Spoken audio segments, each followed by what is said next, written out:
Right, this is another episode of Counterpoints, which means I am here with Maniac. And obviously, if people don't know, we don't just only talk about like speculations, roster moves, like CSGO, as the game, does the hit reg work? And is the game great? We actually talk about the matches. We watch the games and we try to actually appreciate like, who's playing great Counter-Strike, what's going on in the scene. So one area I want to start off with, Maniac, is I just made a video where I put my cards on the table on this topic.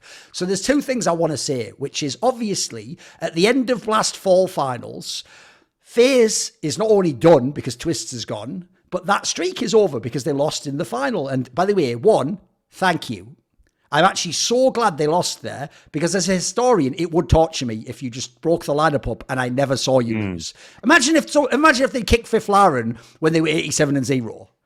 I know. In your brain, you would think, dude, it could have been 200. Even though it's a ridiculous thought, you would allow yourself to dream. Because I think if it's like MMA, when someone's a champion, they never lose, mate. They're impossible to beat. When they get knocked out, instantly, it's like, I won't use the obvious example of when you're in bed. I'll use when you're in the nightclub, Maniac.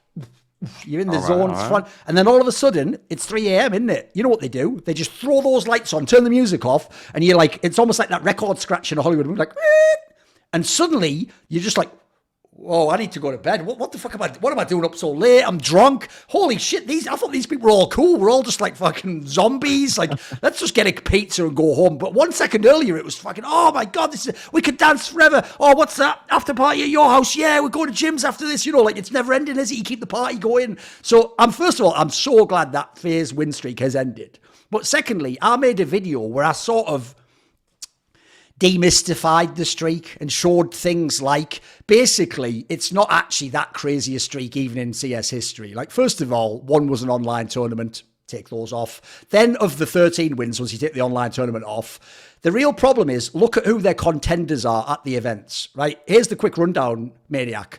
One event was Na'Vi with Blade instead of Simple. Right, do I even have to argue that one? I think you can give me that one, boys. Blade, he was even AWPing, by the way. I think you can give me that one. That's not a contender. Then there was an event where ENCE had a stand-in. Then there was an event where, who was the other one? MOUZ had a stand-in. So basically, the only actual contenders to FaZe was Complexity, and then when they turned up, Vitality. That's it. Those are the only two teams, even reasonably, if me and you were talking like who should win an event. And by the way, we didn't used to have Call in that mix. I think a lot of people wonder, I think this myself, mate, what goes up must come down. I'm wondering when Call sort of floats down and then Elise realises, oh, I'm sick, but actually, probably JT ain't going to keep fragging like that. You know what, Ozerk? You haven't even been that great now, mate. What happens when we drop off a little bit? Like, aren't we just going to be like 7th best team or something? So when I look at it, I'm not hating on them. But one, I don't think FaZe was going to last forever. Like, we all know they were on borrowed time. And then two, the streak was a little bit oversexed for me. So where do you go at it? Because obviously you were doing some of these events. You were in the moment with it, whereas I was on the big picture, you know. I think I'm with you with the demystification of the streak in itself. I mean, obviously, in terms of a tool for a storyline and for drama, mega. We were putting it out there, and that was interesting, right, to keep track of when they were finally going to lose. So we had to do that. But I will say you're right on the opponents, and what we've also discovered, also from the comments from Twist as well, is what I suspected was that decisions had been made prior to that streak happening. Supposedly before even IEM Sydney, right? Before they ever did a single tournament. Yeah. Yes. Exactly. He said that, right? And that's what I suspected, because we talked about how FaZe was struggling, a little bit out of breath at the end of CSGO. Decisions are made, and then suddenly, oh shit, they start winning, and they create this sort of micro storm when they all are very confident. Yep. They'll probably also have kind of pressure lifted off the shoulders, because eventually we're all going to go in different ways, at least Twist, we don't know the rest. So this is how I kind of appreciated it. Like, I never thought FaZe would go. I personally thought this would end in Copenhagen.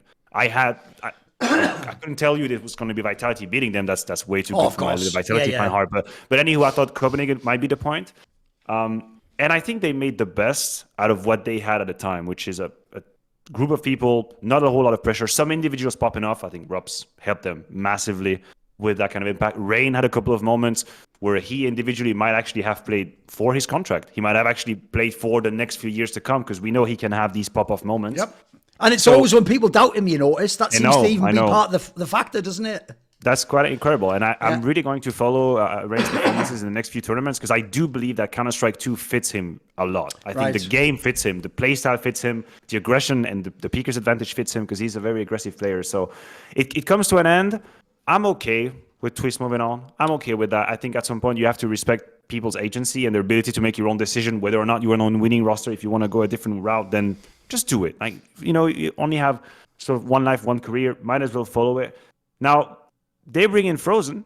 That in itself is kind of interesting. Let's do it. Here's the thing, Maniac. One thing as a reason, if you know my style, I actually like.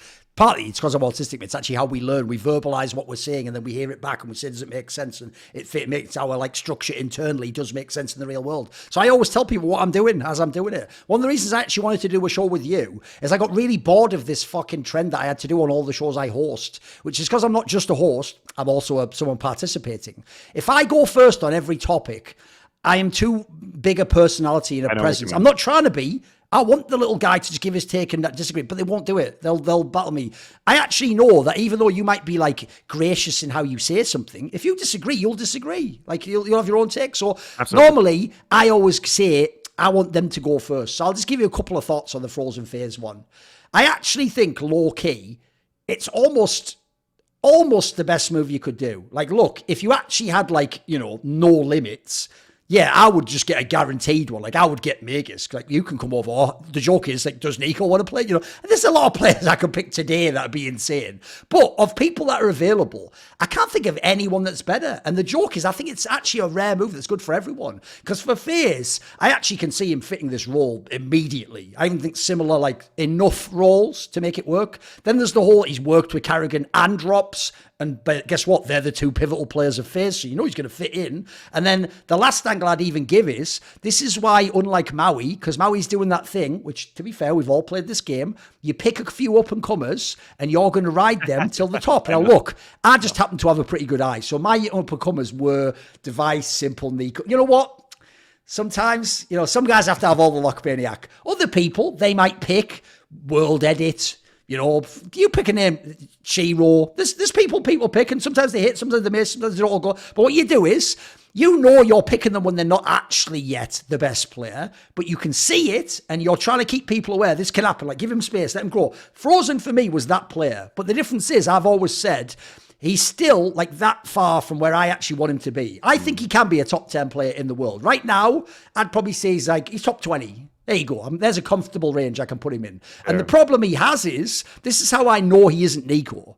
NiKo had a way worse mouse, and it doesn't matter. NiKo and Simple, you literally can drop in the desert, and they're fucking Paul Atreides. They will come back with a Fremen team, and they will 1v9 and beat you. Because they're not human beings. I don't know how they do this. I'd love to actually get inside their minds. Frozen is a normal, very good player who's built on his skills. He's got some experience. In fact, he's been in a major semi-final now. He's won some tournaments now. He's done it all without pressure. He's had a little bit of pressure that he has to carry, but he doesn't have to win tournaments. We will never blame him like we all went up NiKo's arse for doing badly on Itch in the major. We don't do that to him.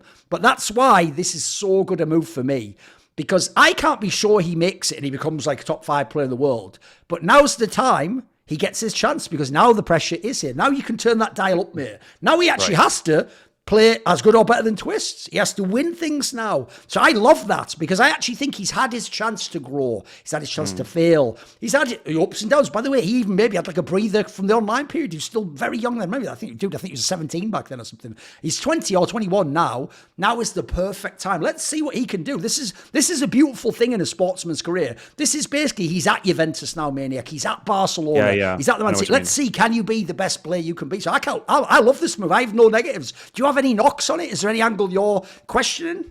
So I agree with the whole of the positive points that you put forth. If I'm trying to be devil's advocate for half a second here, I would say, first of all, in terms of dynamics within the team, he's going to be in a much different position than MOUZ, which is surrounded by rookies that have a very good atmosphere, and he's kind of looked towards to as kind of a sort of soft veteran. Yeah, and he's also being catered to, he gets whatever he needs, because he was also delivering.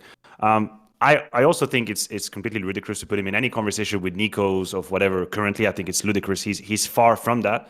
But within the pool that he's been playing in, he's been one of the most excellent players there is. That's just a fact.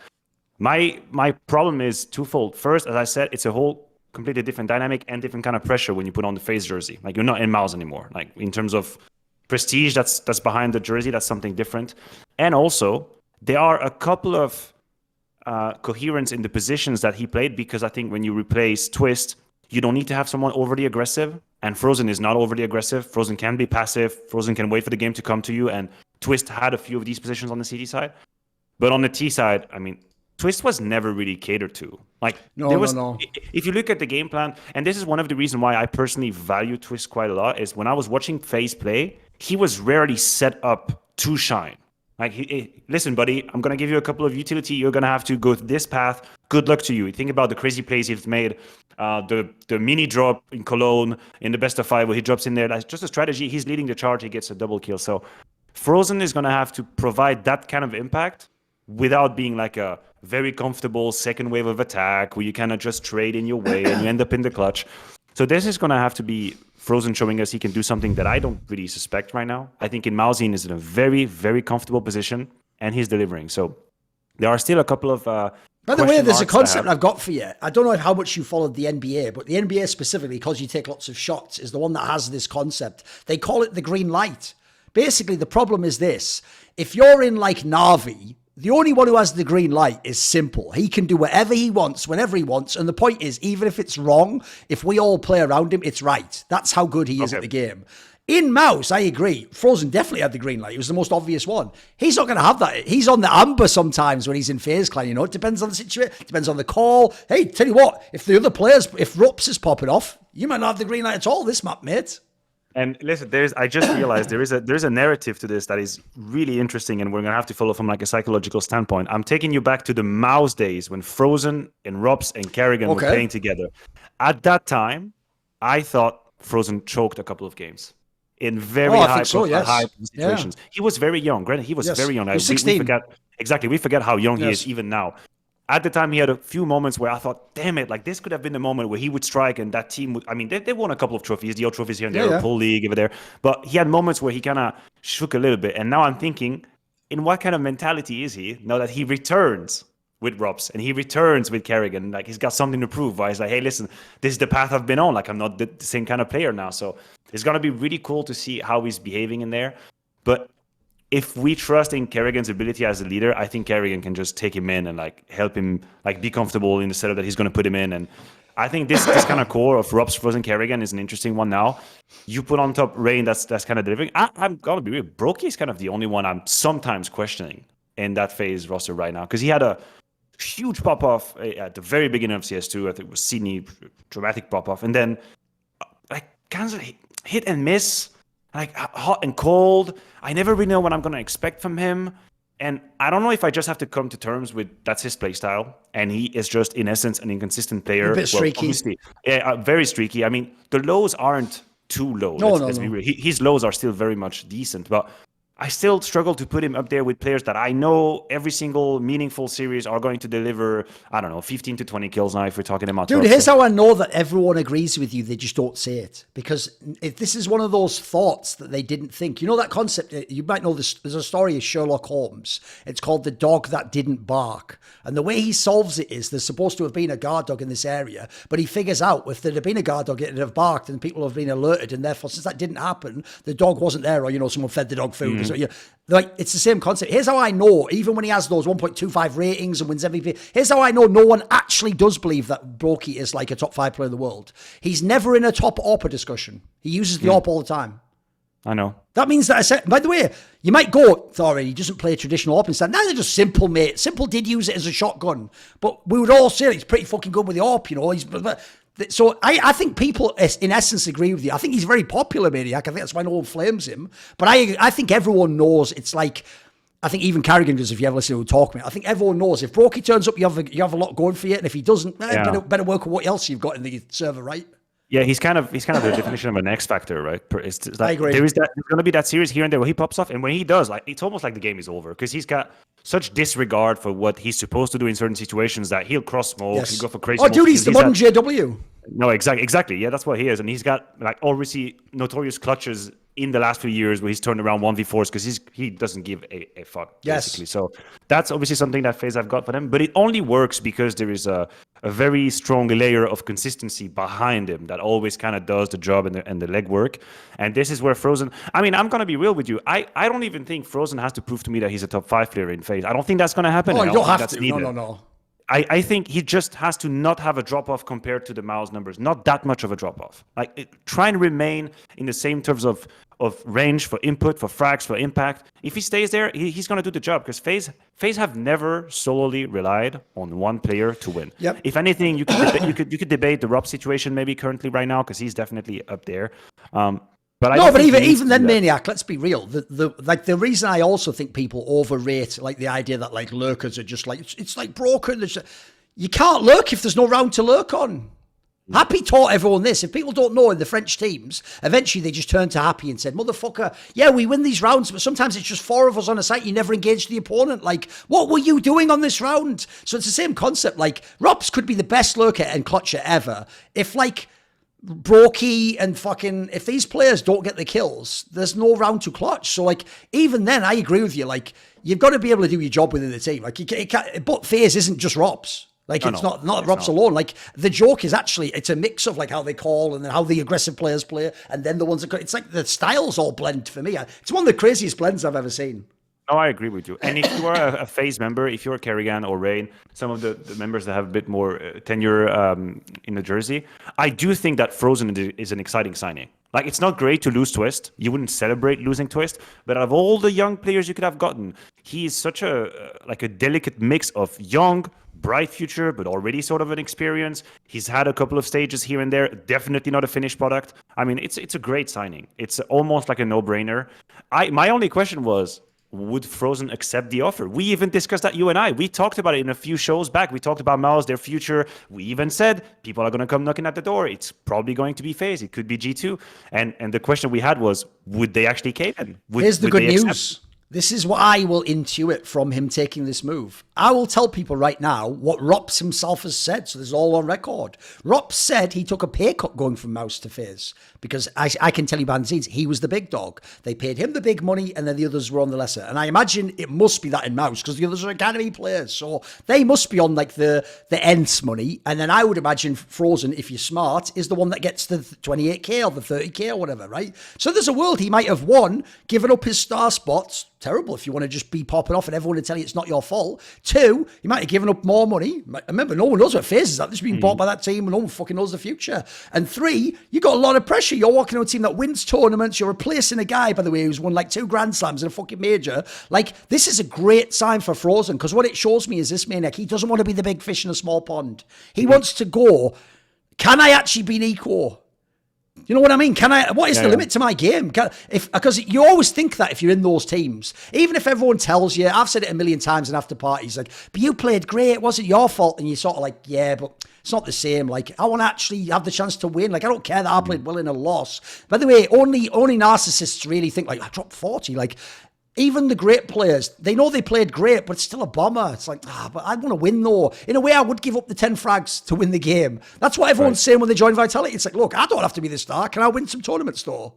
So I think this is a very positive sign for his attitude. I'm just intuiting it, I'm speculating, but I'd reverse engineer it that way, because you're right. I think you could just stay in MOUZ. Dude, they're even good now. You could stay in MOUZ and just fucking chill and never... Also, people would actually, when you then lose, praise you for being loyal and go, oh, look, there's so many clever angles if you stay. Yeah. By the way, this is the analogy. I'll even give the analogy. This is like what has actually happened many times over in football with teams like Man City and Real Madrid. People go from being the star of the 7th best team, and they go, but I want to win the Champions League. So they go to that team, and sometimes it doesn't work, Maniac. Sometimes they flounder, and you actually find out that when that guy doesn't have the ball or doesn't have his role, or there's other great players, that he's either pushed out the rotation or they don't win, and then he looks foolish. Meanwhile, if he'd have stuck before and he'd never tested it, you could always have dreamed that FaZe streak, but maybe he would have thought, yeah, but if he'd have had this team, he'd have had... But it's like I used to do with existence. Yeah, but if he just didn't do this, Maniac, and then he got to the playoffs, and yeah, but he didn't.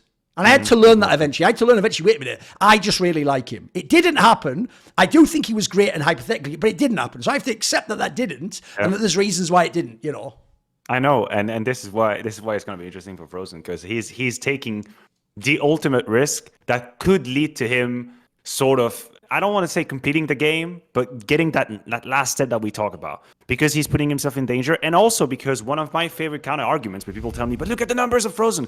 is, yeah, but now you got to do it when you're in the semifinal and in the final of the great tournament. And now you have a roster that is very likely going to get you to these moments. And here's going to be the stage. You're going to be front and center in Madison Square Garden, and we're all going to be looking at you. Yes. And if you deliver here, then I'll just bow. I'll bow and I clap my hands and say, yeah, you did it.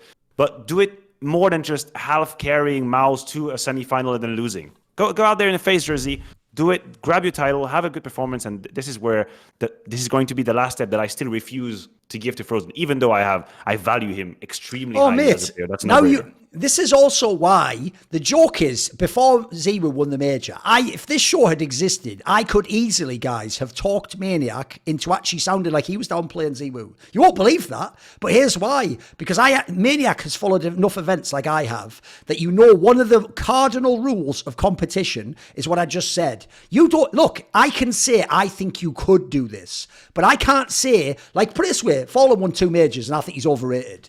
But I can tell him I think Oscar was a better AWPer, but Oscar didn't win those majors though. I just think he could have done it. But I will never tell him like, and yours don't count and Oscar should have. Like, I'm taking the real ones from you and I'm giving them to him imaginary. Like, that's bullshit. Like, Oscar has to be in a major semi-final and final and have that platform, and then he has to do things like Fallen did, because I agree with you. It's different when you have the ball all the time in a lower league team. When you play for this great team and then you play amazingly, now we know there's no debate, you are special. This is why, by the way, a lot of us, no matter how well Axile plays, fucking Keserato, you know the reason why we keep coming back to NiKo at the end? Because NiKo has all the pressure. He has every fucking person wanting him to fail who hates him. Every opponent knows who NiKo is, knows his game, has a game plan for him, knows his strengths, and he is still doing the same numbers. Then I'm sorry, guys, he is better. Now, the other guy could be better, but I tell you what, rather than say could, let's give him a crack. Let's give him NiKo's team. And that's why I always say the same thing with Huxley. I hate the comparison, because unless you can give someone Huxley's team, how do we know what they would do or wouldn't do? I'll never take it away from Huxley. He won those 2 tournaments. But that's why when I degrade him, I say he didn't do anything at majors. I do it that way, with the team. So I know this is philosophically something you're in on, right? Is the idea that you do have to sort of like, it's almost like an epistemological, like you have to like actually, it has to happen in reality. It can't just be a theoretical, right? No, I agree with you. And this is why I think as pundits or experts or whatever content creator, I'm always careful with the words I use, because like you can only do with what's being presented to you. Yes. And greatness can only be bound by so many limits. But I'm not gonna. Before ZywOo had some of these, you mentioned ZywOo, before he had some of these crazy semifinals, finals, the major, whatever, I knew there was a point in my narrative that I couldn't reach.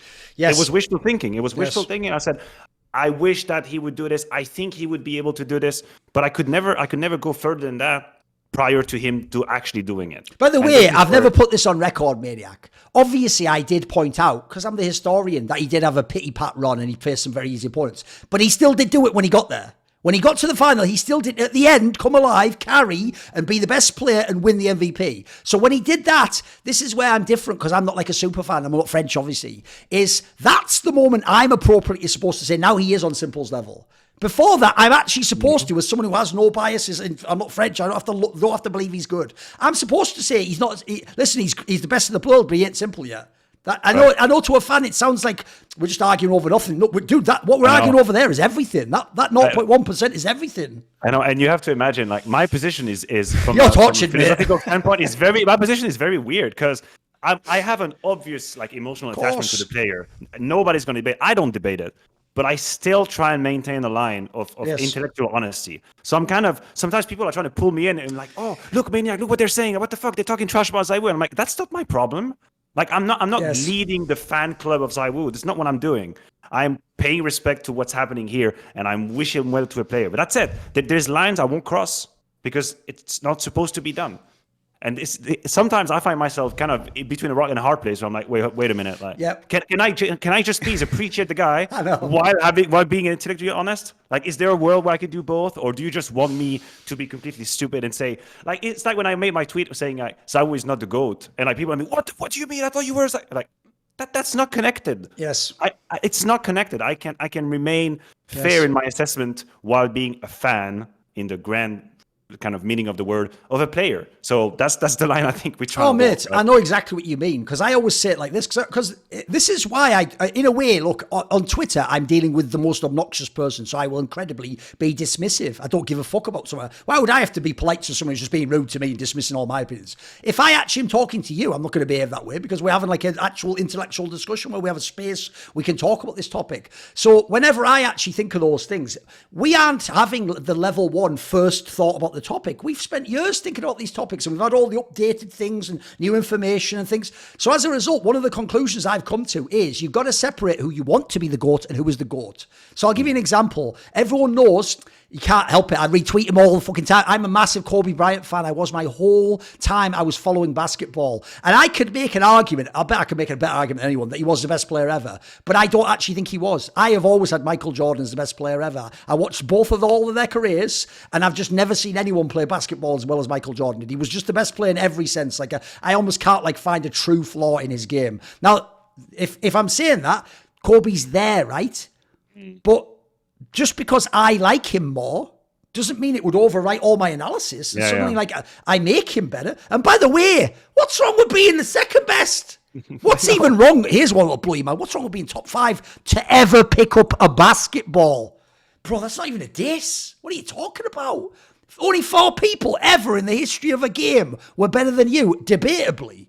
I think that's a W, mate. You know what? That's a fucking win right there. I'll take that all day long. This is a perfect segue, though, because everyone was questioning ZywOo correctly. He was playing like crap. Now, he is back. He is. Here's what's going to be fun.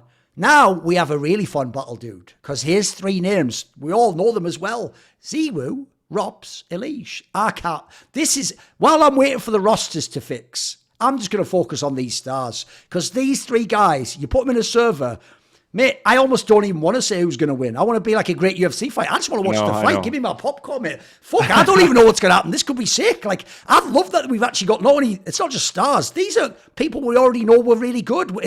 They're not just having a rise because of CS2. These are the bona fide great players from CSGO. Like, I think the Vitality angle now gets mega spicy now ZywOo's back.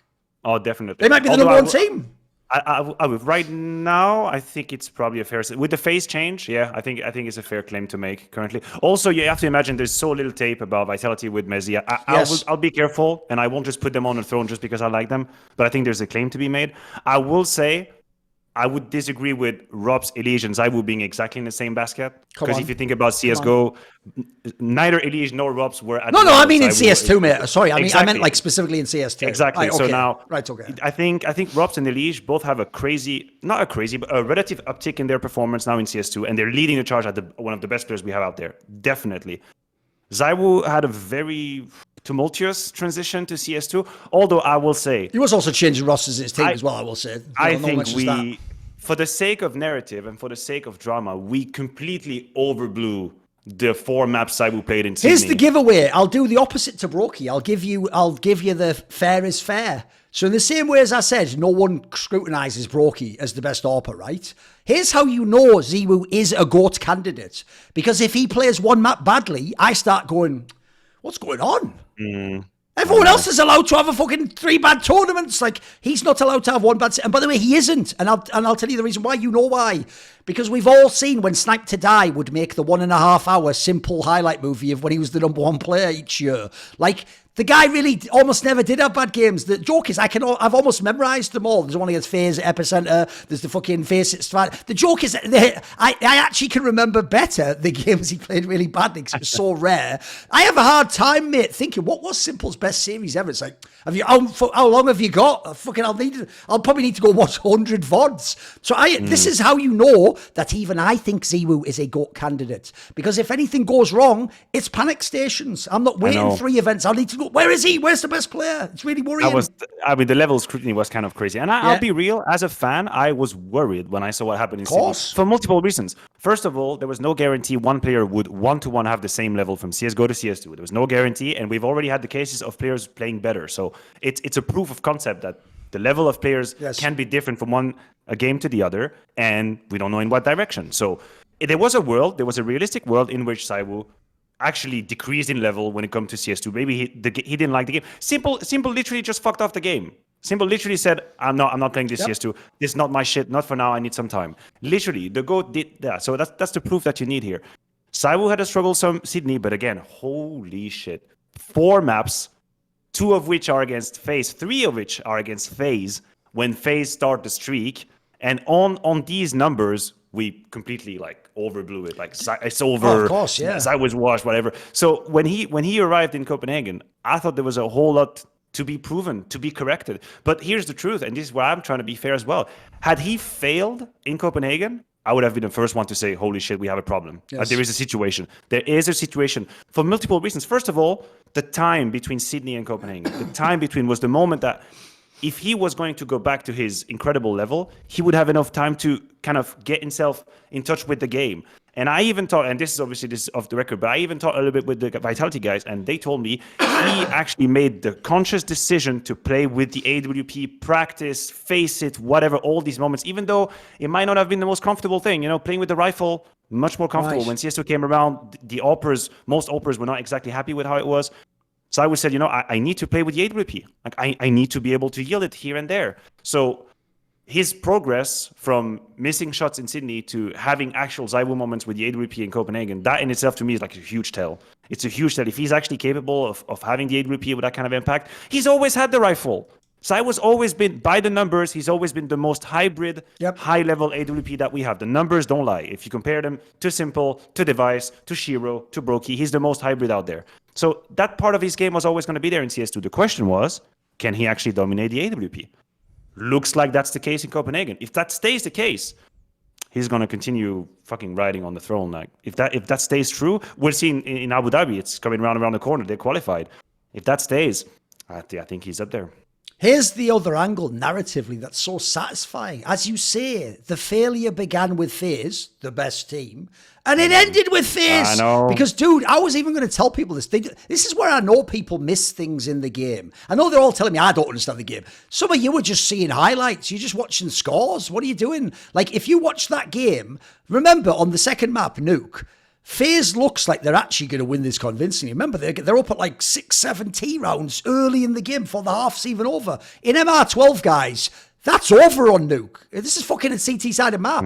But the only reason, Maniac, if you go back and watch the game, that they don't just win 10 T rounds, is because ZywOo, like, is the only guy awake on fucking Vitality. He's actually cooking. And a few rounds, he's able to get the shots and the kills off. And then what he does is he basically, like, keeps them afloat. This is another thing stars do. They don't always win the game. They sometimes just keep you in the game so it's not over, and then they can take over when the team joins them, and now you win the map. But the joke is then when you win the map like that, everyone goes, oh, the whole team did it and we're all awesome. It's like, yeah, but mate, that would have been a third map we'd be looking at if it wasn't for ZywOo. So I agree. That's where he beat the best team. Like, what more do you want? He did everything he could ask for at that event. And I also think that because Vitality versus FaZe was the grand final and there was so much narratives to it, there was so many interesting storylines to it, people are overlooking Vitality C9. Holy shit, the semi-final, 24 rounds at the very, very end to make it through, like C9 surprising everybody with Boomich without an actual dedicated AWPer, Electronic playing like the Electronic of old, one of the best rifles in the world.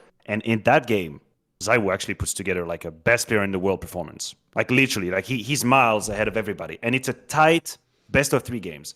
And these used to be the ammunition for people who would doubt ZywOo. They'd say, yeah, he's got great numbers, but bring me the tape for that semifinal when they lost to whatever, Liquid. Bring me the tape back and look at his numbers.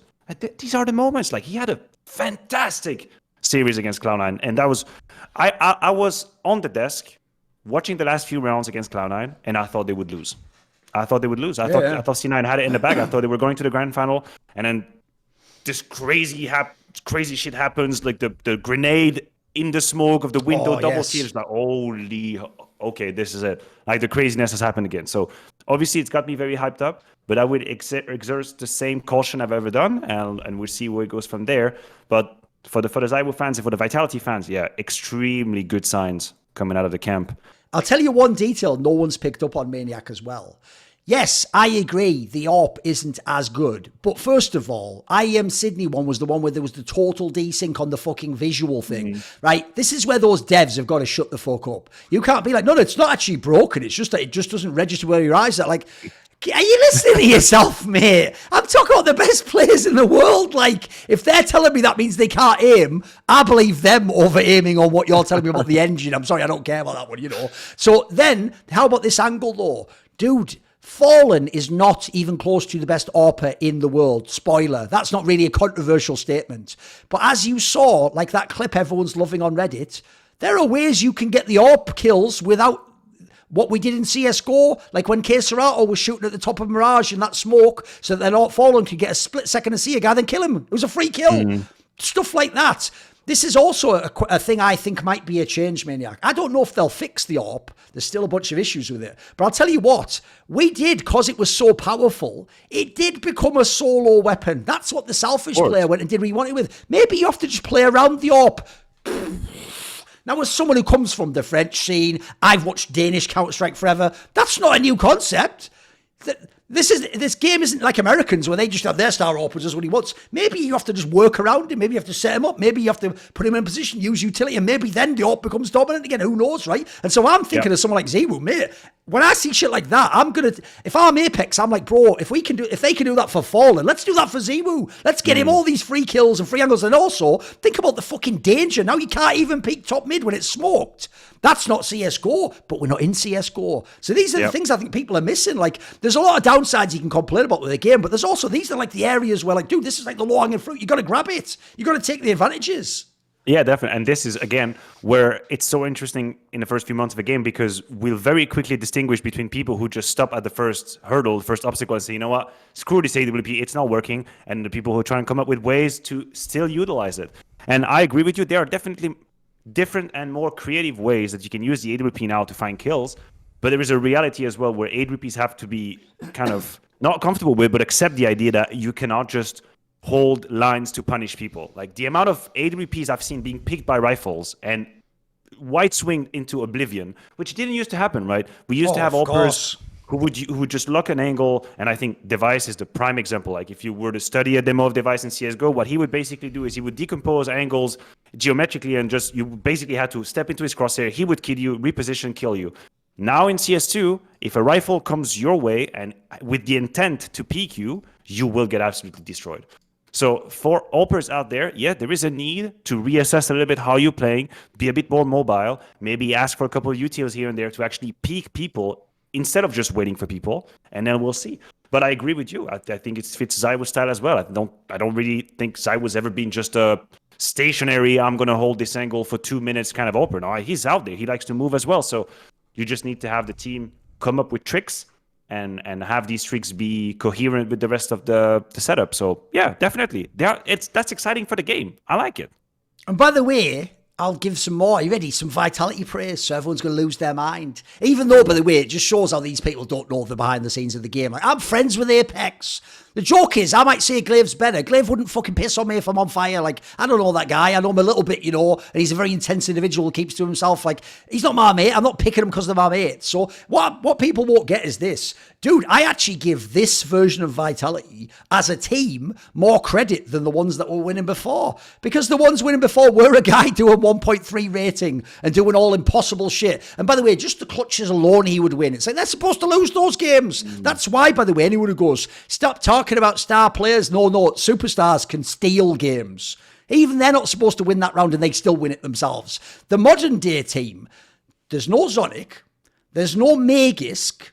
Bro, look at what we're working with here. Like, this is a totally different team. In fact, it's even a team that has a very interesting, like, skill profile, totally different idea of the roles. The style is clearly quite different. Like, to actually win these tournaments as you're changing players and basically taking out the pieces. And we're not doing it like you're trying to rebuild the old Vitality. You're making a totally new one. It's a ship of thesis. It's a brand new Vitality. It's essentially, like, I know they've got 3 players still, but it's not like Apex was the fragger. So actually, in terms of like what you're going to do and where your kills are going to come from, basically it's a new Vitality, and the new Vitality, it could be number 1. It actually looks really good. Yep. I agree. And I think out of all the changes you've mentioned, I made this tweet where I said Apex won with Dupree and Magisk, he won with Flamesy and Magisk, and now he won with Flamesy and Mezzy. And that's kind of crazy. That's the rosters you're mentioning. Yeah. But I would like to point out that the last change was the most detrimental out of all the changes that had happened to Vitality up until that point.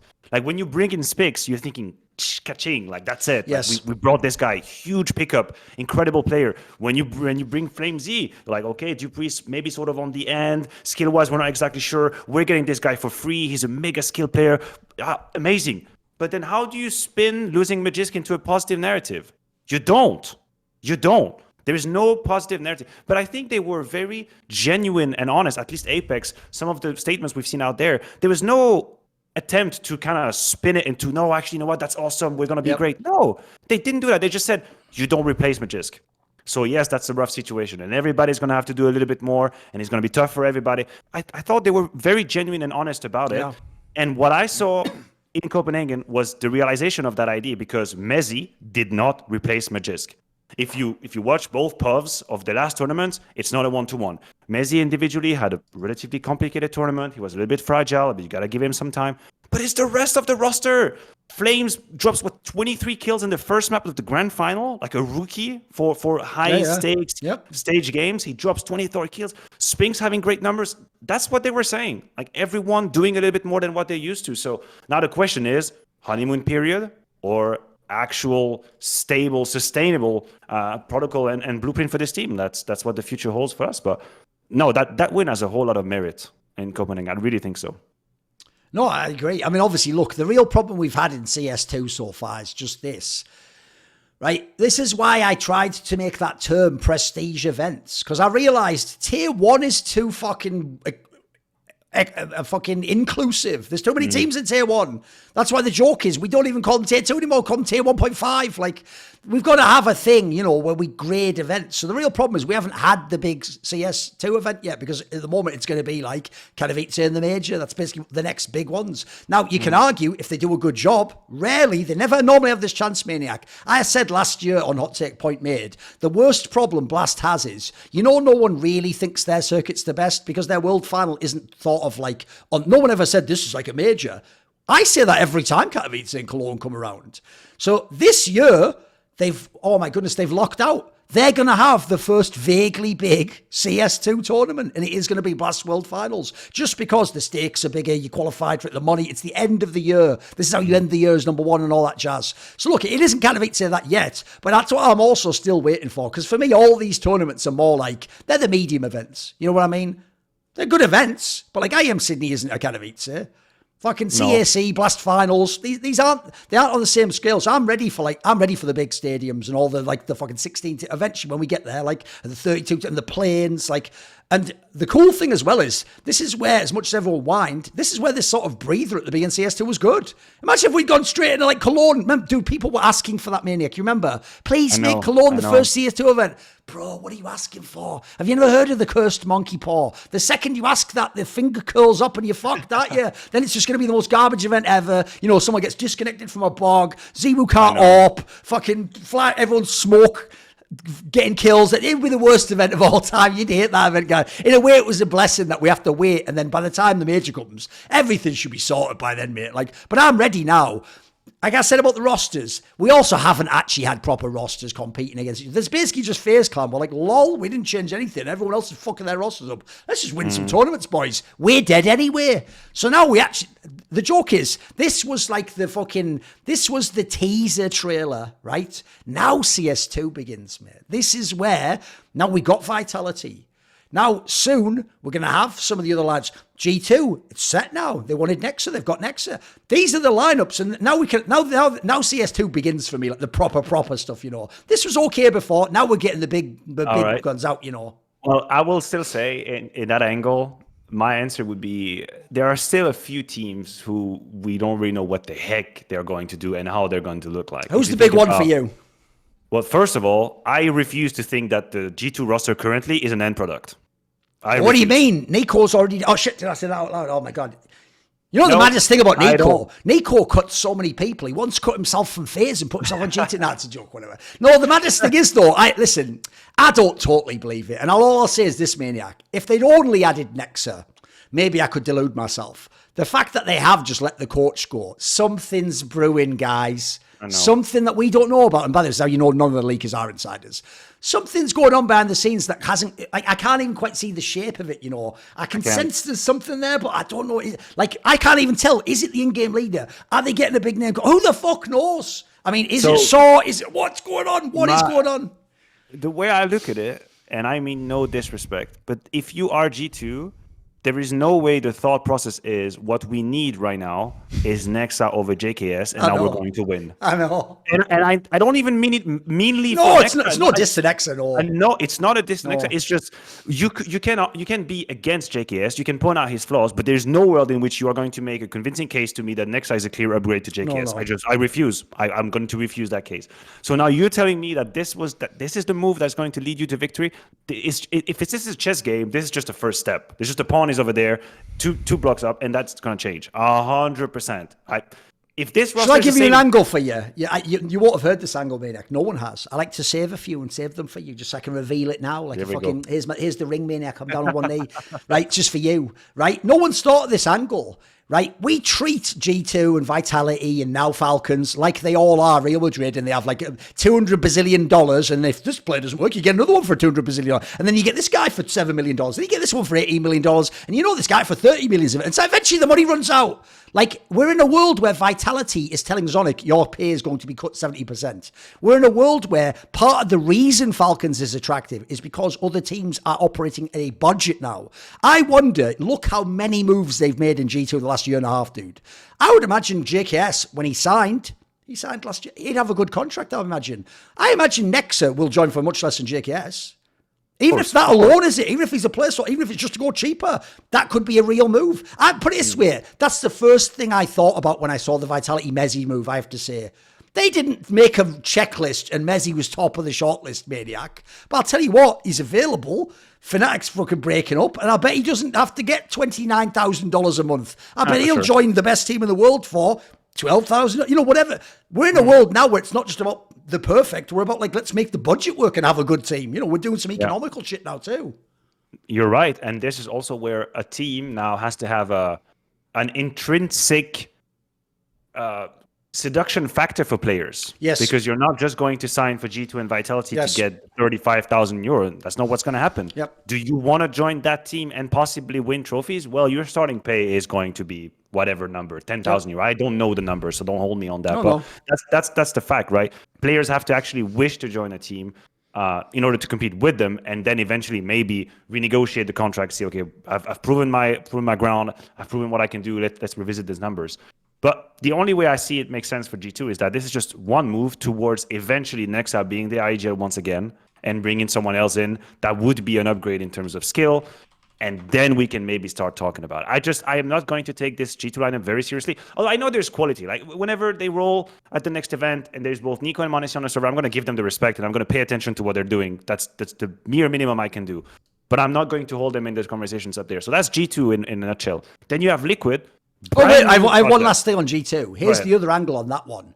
This is where people on Reddit, the problem Reddit has is it is by definition an echo chamber. Because what happens is there's certain opinions that everyone agrees upon go to the top, and the ones that are too against the opinion go to the bottom. So it becomes just what does everyone mass agree. It's essentially a consensus creating machine. And the problem is, this might sound weird, this is a philosophical point, but this is why you don't ever get incredible innovations and epiphanies from the masses. It always comes from an individual. Because when the individual presents the idea, everyone else doesn't yet think or know that idea. So they initially resist it. So the problem Reddit has is they will take information that's incorrect, but is popular and is a pleasant thought, and it will reverberate. So you saw this. Dude, it has now gone from, I wonder if NiKo stayed in G2 because he got the bag, to he got the bag, to he got the mega bag, to that's what happened, and now it's a fact that we can refer to.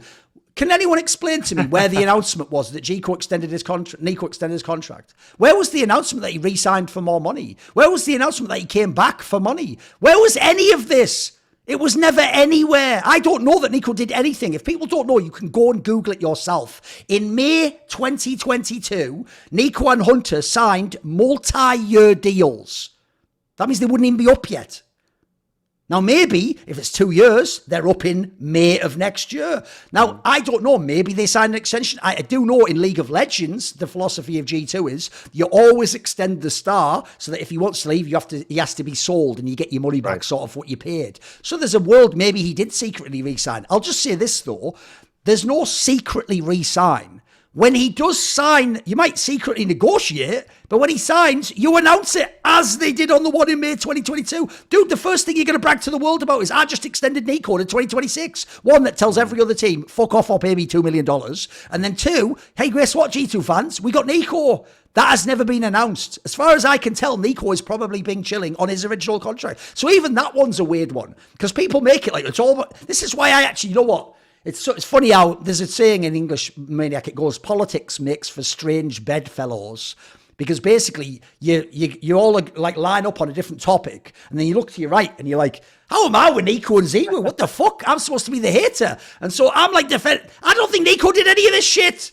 I think he sat there, and they brought in Nexus, someone who's already been in the team, who they all like, and has a past history with them, and probably plays for cheap. And we don't even know if that's long term. That might just be a placeholder. That might just be a way. Think about this. If I was going to go to the Blast World Finals, Maniac, and I don't have my 5th player set, and JKS maybe either costs too much, or I don't. Here's the thing. I don't pretend to know because Chad said that's everything. I don't know the others. I don't know. I still don't know JKS's side of the story, by the way. I know Chad's version of it. I don't know the G2 side of it. I don't know if there's an agent involved. There's so many possible ways it couldn't be as bad or it could be worse. And so I have to look at that scenario. And there's a world where this really is just like they're taking, like, I'll give you the obvious example. This is like when everyone's going, and MOUZ has picked up Brawlhalla. No, MOUZ is just using Brawlhalla in a tournament. I know nothing more than that. That might be the only time he ever plays for MOUZ. I don't know. Maybe this is where they have Nexa and everyone goes, what the hell, Nexa? Why didn't they win World Finals? And it turns out in January the 28th, they announce, actually, you won't believe this, look at this mega banger player that just came in. Look who's coming in now as the IGL or the fucking support. And suddenly the whole game, like, we've just spent all the time, all those months speculating. We never had a clue. We didn't even have, like, square one. We had nothing. No, that's true. We definitely don't know a whole lot of what's happening. And in the game of guesses, it's hard to guess.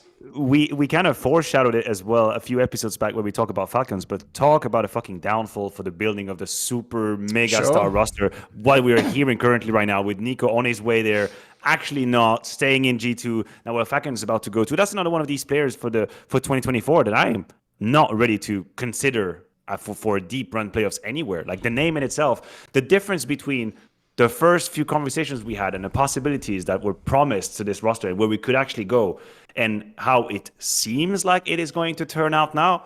Holy hell, that was exactly what you actually talked about. Like the whole sort of contingency plans and the reactions between this player's going to come, but actually never mind, he doesn't come there. Yeah. Exactly, like a cascade. And now we have actually no idea what Falcon is going to look like either. So for 2024, I still believe a few players out there are yet to kind of show what's the board? Like, what do we have? Here's the real question people are being silly about. They're acting like, by the way, I'll point this out. Falcons never said they're building a super team. That was never the messaging. They never said they're signing NiKo, by the way, at the time. They never said m0NESY was coming. That was all behind the scenes moves that were talked about. And then because they were leaked, I told you guys, you have to be careful about leakers. Because when you hear information, that's why if it's wrong, it's really dangerous. Because when the information's wrong, you think it's right. And then you build off that information because that becomes a fact. And you connect facts together. But these were never facts. Facts are verified pieces of information. In this particular scenario, that is the perception we took because if you look and reverse engineer what they were doing in the transfer market, they were trying to very quickly make the super team and then get going. They clearly haven't done that. But here's the point people have missed. Everyone's laughing like, ha ha, stupid Falcons, it's over. It hasn't even begun. As you're saying, my question becomes this. Think of it like football. Okay, this season they missed out, Maniac. They're just going to have to be an okay team. What happens in the next off season? That's where I'm building if I'm Falcons. Like you say, if there's contracts ending in 2024, I've got a list and I'm going to those people. Like, you know what? I'll tell you what. I've tried to buy all these players. I can't get them. Let's just get some people for free and offer them the salary. Let's get a guy that's contract ends and we'll go to that guy. Let's get in. Like, it could be whoever you want. You could go across the board here. Like, you don't have to make it Keserato and fucking m0NESY and that. Maybe they want Brolan. You know what I mean? I'm just giving random names here, guys. These aren't real things. But my point is, that's the part I do think people have missed, is if this really is a multi-year project and the end goal in like 2 years is win the major, then this is a setback. It means you can't win the first major, but it ain't the end of the story. Like and by the way, I've never made a fucking public statement about what I think about Saudi Arabia and what they do in the world. I have never judged them in any context. I've only ever referred to it in the context of other people's statements and other people's relationship with that entity and what they claim to stand for in the world. I have never expressed any of that. None of your business, anyone, what I think about Saudi Arabia. So I'm glad Falcons is in the game. Now, look, am I glad they're funded that way? Well, you'll never find out. This is a Counter-Strike show. Don't worry about it. It's not by the numbers. But as a result, dude, I like that there's another team, though, that can pay money. I don't like hearing stories. People in CSGO don't know this, Maniac. The best example is TSM. Have you seen Reddit's response to TSM's lineup? I haven't. Oh, you mean this CSGO one, right? Yes. No, honestly, I don't think I've really paid attention to that. I was very underwhelmed personally. Here's the framing. The framing is, this team has all the money and these are the best players they can get. Who said they have all the money? Oh, you think they do because of the history of TSM, right? Maybe you've heard people like Bjergsen and Double got paid a lot of money in League of Legends. TSM last year, Maniac, ran a roster which was reported where they were playing on league minimums, which I think is like 100K in America. Not millions of dollars. And they had a shit roster. It didn't even make the Worlds. And now they've sold their team in League of Legends. TSM was League of Legends in North America. If they've sold and the business is so bad, and by the way, if people don't know, their main sponsor used to be FTX. I think those letters mean something to you all now, don't they? He's going to be in prison, isn't he? Like, that's over. So that's all your money that you thought you had for the next 10 years gone. And then you've got, like, no more VC. That's what happens to everyone right now. That's gone. Now you're working with budget rosters. Then you come to CSGO and you look at the lineup. Dude, this is entirely coherent. You've made a budget roster. You've picked someone from Into the Breach. Yeah, that sounds like where you'd get someone for relatively cheap. You picked a guy that's like, that was benched himself in B. You know what I mean? You do whatever you need to do. You go out there and you just look in, they were trying to get Sirison, they were trying to get Zorti. They weren't ever going for the big names. They were clearly trying to min-max. They were trying to moneyball that shit as far as I can tell and actually get a half-decent roster that maybe could make an RMR without actually spending the money. So there aren't big orgs, guys. At the moment, you're lucky that Vitality and G2 have the big players already and then they're getting sort of a bit cynical with the side moves. Even FaZe Clan, like I say, as far as I can tell, FaZe Clan always was a project about these specific players were like, let's join together and win under Carrigan. By the way, there's an angle you undersold. One of the best reasons to join FaZe has nothing to do with majors. Don't you want to play with Carrigan? Dude, everyone who plays with Carrigan goes pretty fucking well, doesn't it? Like, tell me how many stars failed with Carrigan. I don't need very long. Just case closed. None as far as I know, right? Did anyone ever fail on Carrigan? Maybe like Cold Zero when they put him in these wrong roles or something. Like, I don't know about that, man. That was online as well. Like, in this scenario, that's the best reason to join FaZe is Carrigan. That's the number one reason right there. If he leaves, I'm not joining tomorrow. We might be garbage. We might be like old FaZe that had all the stars and never got out of the bloody group stage. So I think people are undervaluing. There aren't these titans with all these money bags roaming around. Right now, we're in the winter, esports winter, as well as the real winter. Yeah. So I actually am glad at least there is someone trying to like build a big team or that someone who's got this long-term vision. That aspect I can fuck with, dude. Yeah, I think it was probably also like the perception was probably that they were coming in with an unlimited amount of money that, and they could do whatever they want. Let's not be wrong. Like the HLTV guy, if you saw him on HLTV confirmed, the Falcons guy, don't worry, he gave off a very smug air. Like he thought, like all of them when they come in the game, like they sort of go like, you kids have been playing with this little toys here, but the adults are here now. Like let me show you how you build a team. He had that vibe. But here's the thing, he can't do that now because he doesn't have the players. I'm with you. If they'd have got Monacy and NiKo and Snappy and Makers, I think they would have launched that way, Maniac. Like, prepare. Counter-Strike's never seen a new super team like this. Like, of course. But they can't do that now. They have to temper expectations. Even they have to. Come on. What is going to happen? You can't have Laux and Boros and go, we're winning the major. Like, it's not happening. No, it's not going to be. I don't think it's going to be the tone for the beginning. But what it will do, I think, is it will put pressure on other rosters for the next fucking cycle. No, people are ignoring that. Yes. Here's the and by the way, the irony is this is one thing fans got right. I'm glad this has gotten through. I'm really actually happy with this. The one angle on the NiKo story I'm very happy about is I have been trying to plant the seed in both pro players and fans that is what you do if you want to stay. Now, I don't think NiKo did. I do believe he wanted to go to Falcons. They changed his mind. But if a Falcons team inquires about you and you are Son Pius, you are K Serato. Bro, maybe you do want to stay in your team, so use it as leverage and get the deal you want in your team, mate. Get it so that you're the highest paid player. Like, if I'm K Serato, again, as far as I know, he just chose to stay. I mean, spoiler, like, I'll put this out there. If you think of history, you don't really sort of negotiate year-to-year contracts within Fury, you know. You're sort of there or you aren't. You know, it's like that pit in fucking Dark Knight Rises. You're either in the pit or you're out of the pit. There's no halfway up, you know. You're either getting out or you're down in the pit. So, to me, dude, if I'm K Serato, I'll stay in Furia. Tell you what, you're giving me everything I want. Like, maybe I get some roster control. Maybe I get to say who's the IGL it. Oh, wait a minute. He stayed and then became the IGL again, mate. I see on levels, maniacs. I take points and extend them out, mate. And also, look, people know me in real life. I love a bit of conspiracy. You know what I mean? I love the idea behind the scenes. Like, there's more to this. Connect the dots. You know, what's going on and the power behind the power. Oh, I love that shit. So even though, by the way, that's all speculation now. None of that is anything I've run down. But I'm just saying, let's put this thinking out there. Let's include this in our thoughts as well, because it's not as simple as like he stayed because he loves his friends, or he's going because the $78,000 a month. You know, it's a different world, isn't it? No, it's much more complicated than that for sure. But I think it's kind of fun to kind of dream about it and like do conspiracy about it. I don't mind doing that. It's kind of cool. But yeah, if people don't know, I'll give you a little freebie. Richard Lewis, almost everything he's ever said about Astralis, he ran down, and that was journalism. Some of the shit I got right, I'm just really good at tuning into I always say I tune my brain to Nicola Nyholm TV. And when I'm on there, and I've watched all 11 seasons, Maniac. I know his style of way he does it. I know who he wants to fuck. I know who he actually likes. I know how he does it. And so all I do is try and guess. Is this what he's doing? I try to, this is not a joke. Literally, I only ever guessed when that Hunden story came out that Hunden shared the Google Drive. Everyone else, remember, said, but since he shared it with Astralis, it must be nothing to do with Astralis because Astralis reported it. I said no, because on the conspiracy level, that's genius from Nicola Nyholm. That's how you destroy Heroic. You tell the guy, share it with me, and then you go to look what Heroic's doing. Look at what their coach is doing now. Man, that's actually better for us. What are you talking about? That's fucking fire. And then after that, because Nicola Nyholm always wins, by the way, then he even gets to hire Hunden. He even actually hired the guy later. Listen, I don't think he's a chess master, Maniac. I just think that everyone else is playing Roblox and he can play checkers, you know.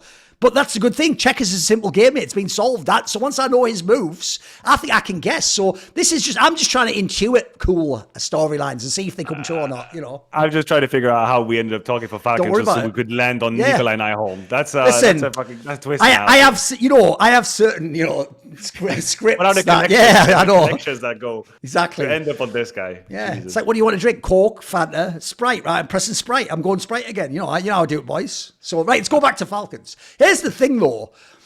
I actually do also think, Maniac, that this is an angle I find really weird. Because what's weird is, anytime fans like a player, even if they agree on some level that the move's stupid, if they hear he got the bag, that's what they justify it with. They go, who cares? Who would say no, he got the bag?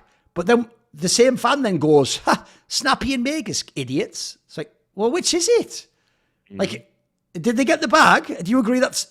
By the way, you know me, I might have joked about this in the past when I was a bit more degenerate. I don't think money's the be-all, end-all. To me, money is like the thing I take care of. It's like, ideally, I want to do what I want to do, and then can I make money doing it? That's how my thought process goes. So I don't think... If they joined for money, then yeah, you know what? Laugh at them. All they got is the money. And guess what? That's the deal with the devil. You wanted the money and you got the money. Right? What are you complaining about? That was your deal. But I think they actually didn't join for that reason. Like, for example, I'll tell you straight up, this is pure speculation. He's not a friend of mine. I think Magisk really did think, like Zonic, I want another challenge. I did it with Astralis. I won a major with Vitality. I imagine they also probably weren't going to give him a great salary or re-up next year either because there's no money. And in this world... Why don't I go and do this other project? In fact, my boy Zonic's there. I mean, he hasn't... By the way, I will point out, everyone keeps forgetting this. Magisk has never been announced as being... was he actually ever... No, I don't think he was ever announced he's actually joined. I'll Google it now, but I'm almost certain it's still just a rumor. Let me have a look. Well, I mean, it's definitely like removed from Vitality. That's been done. It's been a farewell, so... but it's still never been announced by Falcons. So, okay, we assume it has happened. It says the deal's done.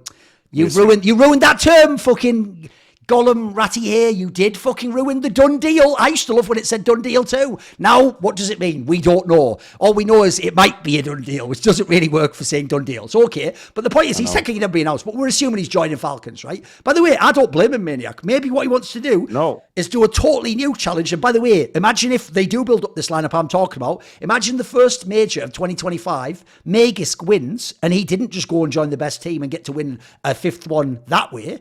He wins his fifth by building up a squad that was built around him, and then other players drop. Mate, doesn't he just go up in our narrative rankings? Isn't that fucking sick for a story?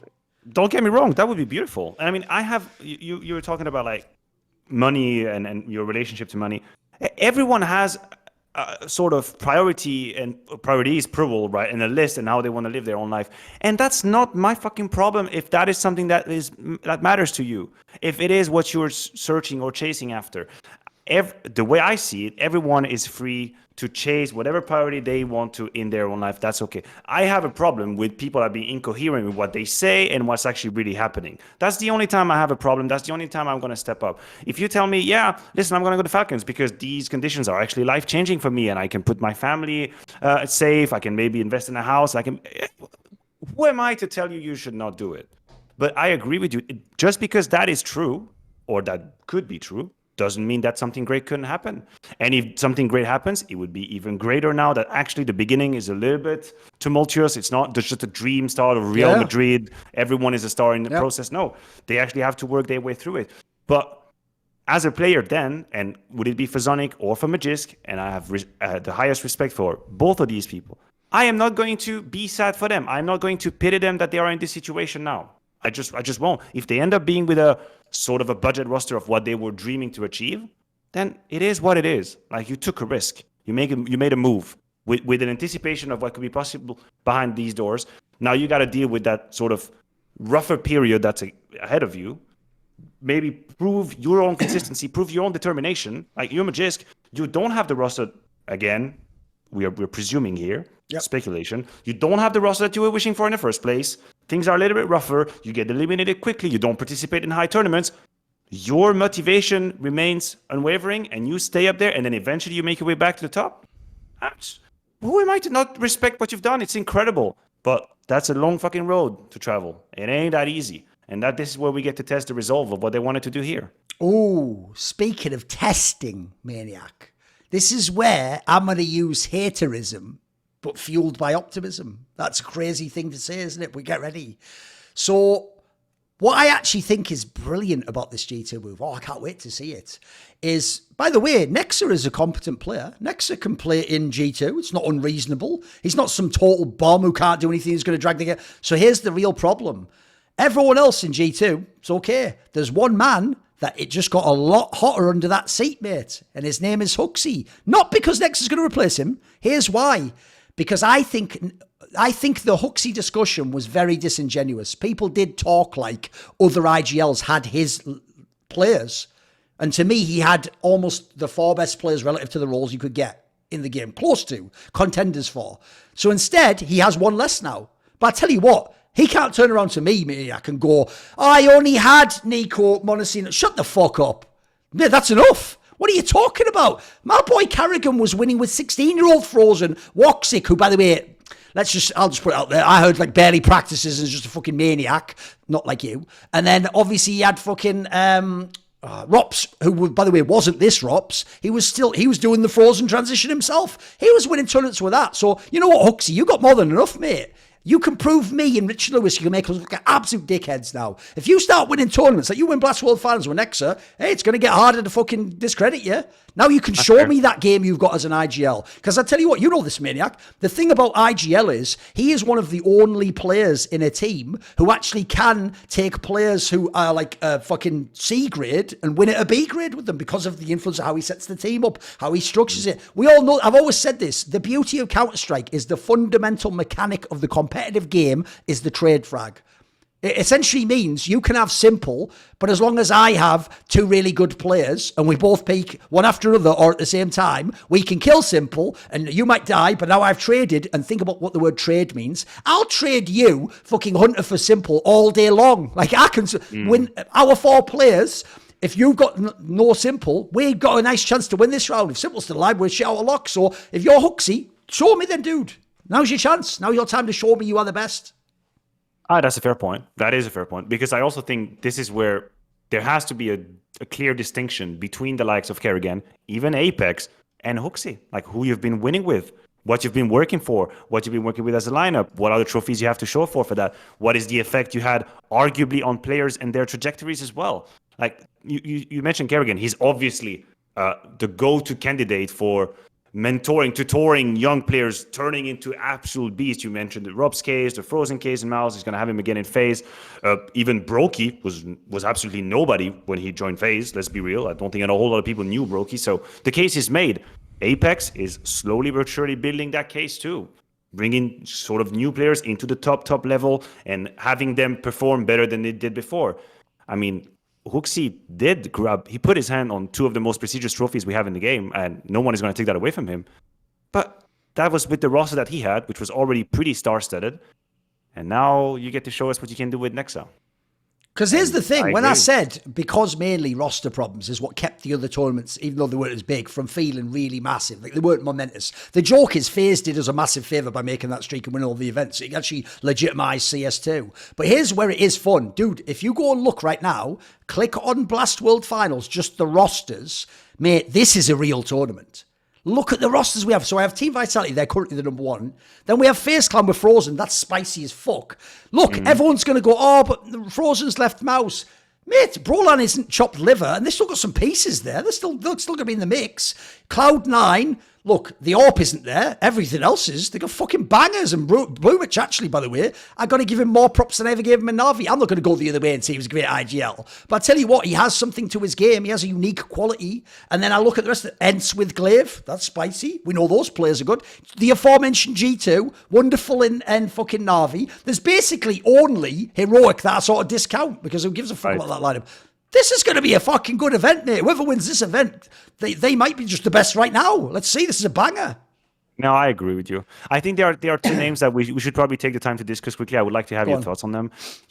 Like the ENCE one for me is like an obviously super fascinating conversation. Yes. Because it is so particular for Glaive, and again, like for people who are maybe a little bit newer to the game, who was for a while considered the greatest IGL that's ever touched CSGO, all of the majors and trophies with Astralis. Glaive is now joining a team that might have not actually wished for him prior to getting him. Nobody, I'm fairly certain that nobody on ENCE wished for Snappy to leave. It's a no-brainer. Do you know something funny, by the way? I won't claim, because I haven't looked it up, that this is a fact. But I'll tell you what.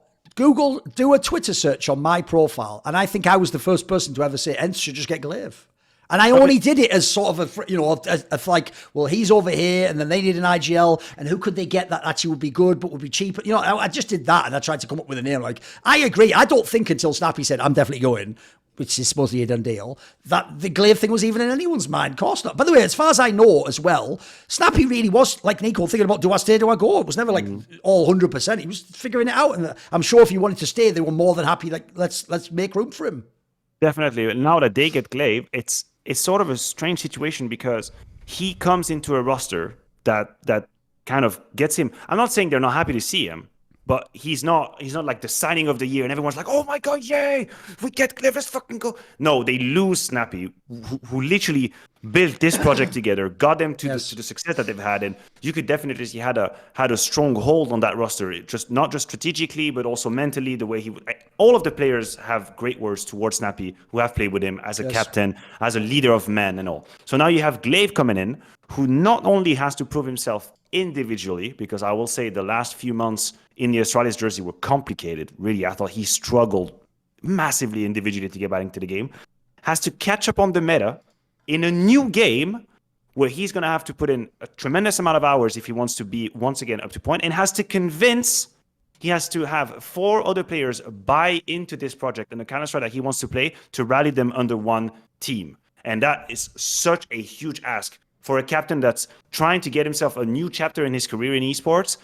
I personally think he's in a much more complicated situation than what it might look like, because it looks like it's a no-brainer the way you say it. Like, you ENCE, you get ENCE. Oh my God, both parties are happy. Shake hand, happy ever after. That is not the situation. I think it's much more complicated than that. I think if you're the ENCE players, if you're nerds, if you're Sampayas, why would you not just kind of look around the corner and say like, okay, like, could I go somewhere else now? Do I still believe in this project? Is this the project that's going to get me to the promised land? Or as the ship sailed, now Snappy's gone. I don't know if I believe the vision of this guy. Lucas seems like a great guy. I don't know how I value him.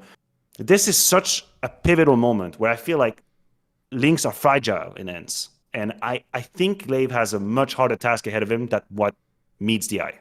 Oh, I think it's way harder. I mean, one factor everyone's just ignoring is like Snappy. It's like, they always stressed it. And if you talk to Snappy, it's always Snappy and Saw. Well, there's no Saw either. And they brought in Cuban. I don't have a problem with Cuban. I've known him literally for 15 years or something mental like that, right? But I'll tell you what, he hasn't yet done in CSGO what Saw did. Now, that might sound mad because he was the coach of Virtus Pro, but first of all, people forget, he wasn't there when they won the major. He joined in, like, I think, mid-2015 or something like that as the coach. They were a very good team, but I also think if you watch that team, I imagine some of the things he was doing was also like man management and stuff. They were a very unique, idiosyncratic team, and three of them were former teammates of his. Like, that's a different kettle of fish entirely, guys. He hasn't just been a general coach out in the world. The Apex project was quite interesting. He brought up some players. He had this run at the major, quite an interesting thing. But other than that, I haven't seen too much. I know he did the little Mad Lions thing briefly, and he had people like JL on the radar there, etc. But this is a different kettle of fish. Yeah, I've just seen what Saw can do. I've seen him do it with two different lineups as well. Like, this guy was cooking. So when I look at their team, I don't know what the connection between Cuban and Glaive is. Like, I'll tell you, for example, if you go watch the Reflections interview I did with Cuban a few months ago after the major, he explains, and this has always been the way that the Virtus Pro guys think, Maniac, they are the most extreme ones on the idea there aren't roles. They actually believe, Snacks has said it publicly, and that's what they believe. They think it's more like you have, like, I think Snacks once said something like, it's like football. You have like forwards, defenders, and like, I don't know, fucking leader or something like that, And then his vision was you should be able to do all these roles. Now, I will say, Snacks, I did see you attempt to do a different role in MOUZ spots that one time. Yeah, I think you should come to my side, mate. If you agree roles exist, we can give you a break for that one. If they don't exist, that's not a great look. I'm just saying that. So the reason I bring this up, though, is think about this, Maniac. So we're going from what, in theory, and even in Western Wolves, he was actually a very particular IGL, if people don't know, Glaive was. We're going from what seems to be the most structured, systems-based IGL, and we're pairing it with someone who doesn't believe roles exist. Ooh! Mate, that could be genius. That could be a fucking nightmare. That might be chalk and cheese. And also, the real joke, people have made the joke, but I'd make the other one. They all make the joke that, like, Glaive can always say to Cuban, like, I beat you or whatever. It's like, no, here's the other thing. I'll tell you a little spicy detail. The statute of limitations has passed, boys. I won't say who. Let's just say, I said it in the Taz interview. I have had Virtus Pro players who, let's just say, in the very recent vicinity of that Atlanta loss to Astralis, where they were telling me that I must agree with them that was a fluke and that they were the better team and they should have won the tournament. That's why when they then won that DreamHack Vegas right afterwards, they were like, see, it was all bullshit. We were the best.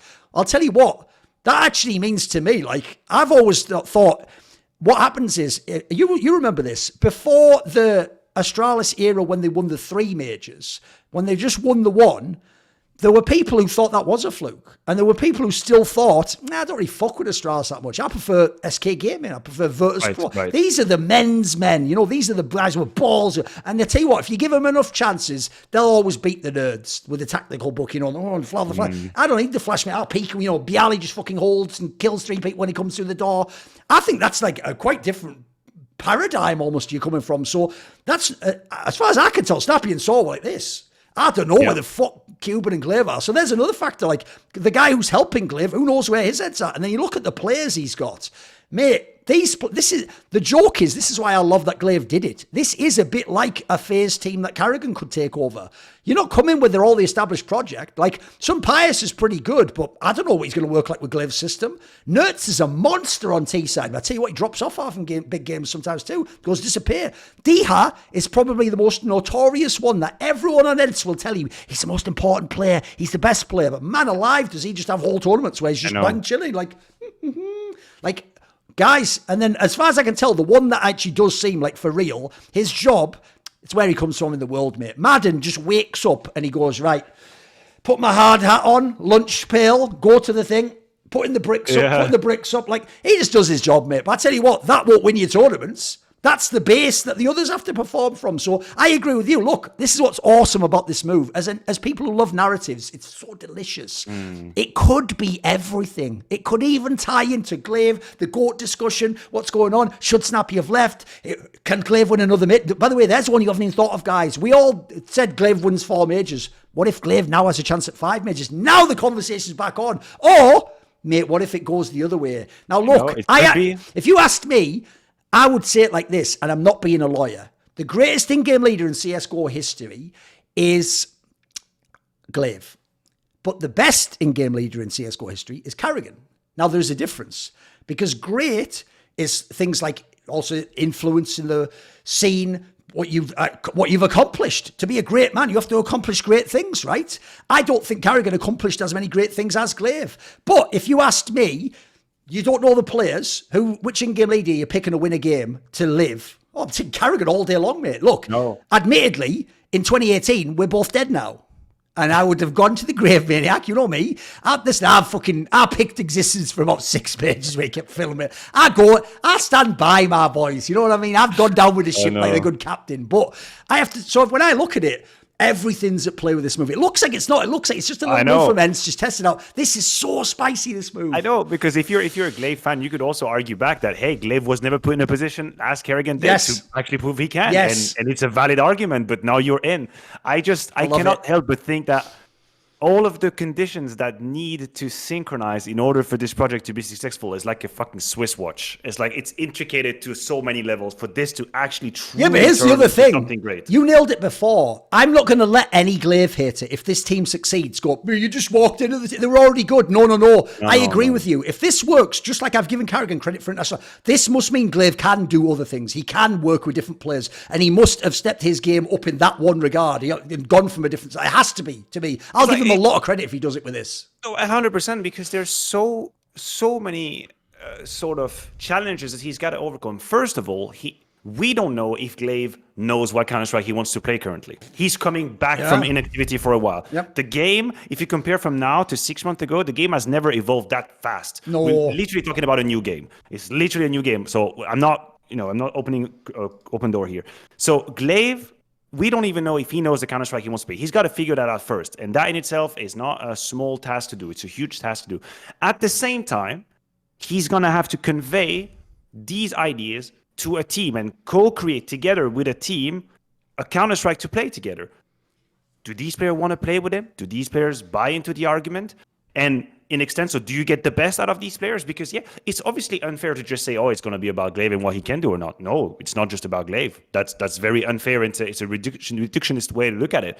You have to have players, Nerds and Sampayas are the two very obvious candidates, who are going to have to prove time and time again that they are on the upwards trajectory, that they are becoming better and more consistent players. They can step up in high moments.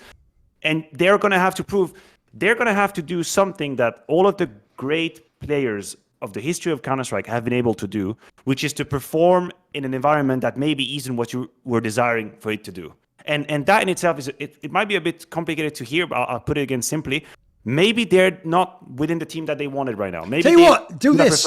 Give people an example. Think historically. Is there a case of where someone impressed you? Like, they obviously weren't in the ideal scenario, but they could play, they could perform. I mean, I think obviously NiKo is an example. Whereas throughout teams where he didn't necessarily have the people he wanted next to him, he has kept on delivering. Yes. You could make the argument that, hey, the Vitality guys were put with the decision to bring in the Danish trio in there. They had to deal with that, and they had to come up with a way to work together and be good at it. Not every player is capable through adversity and in teams that they not really necessarily wished for to actually deliver. And that's a new test. That's a new test for Sampayas. That's a new test for Nerds. I can empathize with you guys. Maybe you would wish for Snappy to stay. Maybe you could imagine yourself in a different jersey now. But can you still perform now? Because you are a professional player. And your goal is to be the best every damn time. Can you deliver with Glaive? Can you help him out as well? Because they're going to have a much more participating approach. Like Glaive is not going to come on and say, okay, listen, guys, this is how we play Counter-Strike now, boys. If you look at the blackboard over here, I'm going to show you this is how. No, that's not what's going to happen. Glaive is going to say, okay, guys, how do you like to play the game? Like, what is it that you're good at? What is it that you feel like? These are some of my principles. Can we build something together? Because if Glaive just absorbs Snappy's identity, he's going to disappear. That's not going to work out. You cannot just say, send me the PDF from Snappy. I'll listen, and then I'll have the exam on Monday, and I'll tell you everything about it. Yeah. That's still not going to work. So there has to be sort of a compromise, so a meeting in between where it's like, this is what we like to do, this is the kind of shot I want to play, and whatever recipe that ends up being, do we believe in it? And again, as you said, from a narrative standpoint, that's like, it's so interesting. Here's the thing, I'll juice it a bit more. Are you ready? I'm going to like baste the turkey at this point in time, get those juices really going and get that flavour, the seasoning. I'm going to give you 2 more angles. Because again, I save them, mate. I don't all blow them all on Twitter. I blow them sometimes. Here's 2 angles people haven't thought of. In my reflections series with Zonic, what's perfect about the timing of when I did it is he's taking shots at every motherfucker. He's like fucking at the end of Scarface, like, say hello to my little friends.